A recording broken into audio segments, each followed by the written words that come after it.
if I can introduce my talk. And the question I want to pose is, how much are we prepared to pay for sustainable water? Our dying Murray, our dying Coorong, the dying lakes, the pain farmers in rural communities are suffering as they watch their farms die, making it a crime for a child to play under a hose in the backyard, are all evidence our water industry is unsustainable, if we needed any evidence. I want to emphasise 6 steps we need to take to achieve sustainable water: information, competition, pricing, regulation, funding performance, and finding will. So let's go through those 6 points, and I'm going to talk about them from 3 perspectives. I'm going to talk about secrets, light bulbs, and skeletons. Let's start with secrets, possibly not secrets to a well-informed audience such as yourselves, but the hidden water of food.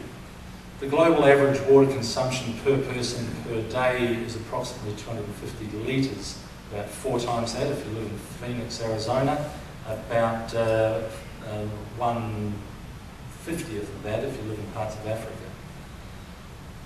On top of this, 250 litres per person per day is approximately 5,000 litres per person per day to provide your food. About half of that, 2,500 litres per person per day, if you eat a vegetarian diet. CSIRO research indicates that if you eat a kilo of steak once a week, that you will require almost 1 million litres of water a year to bring that steak to your table, the equivalent of what 4 average Australian homes consume in a full year. The point? Household water consumption is almost insignificant compared to the amount we consume in producing food. If the world is going to solve our water problems, it will solve food production. We'll make food production efficient, and we will optimise our water use. Food is a necessity, and the water to grow it is a necessity.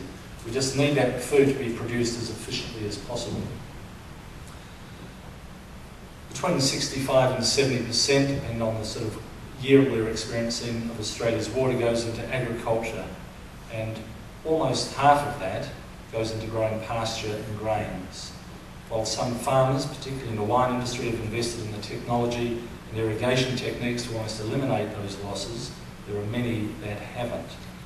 The key point: what food we eat, as well as how and where we grow it, makes a far, far bigger impact on our water usage than the water we use at home. We have the knowledge and the technology to build an irrigation sector, in the word of Peter Cullen's lovely phrase, that can double the wealth obtained from half the water. This may involve switching the crops we grow to those that Australia has a relative advantage in growing. A drying climate, forget whether it is a natural climate change or just a natural drought, is forcing this change. And that presents opportunities. An example that captures what I call precision greening is an Adelaide-based company who produces and exports beautiful, luscious, vine-ripened tomatoes. The precision greening story behind these tomatoes is amazing.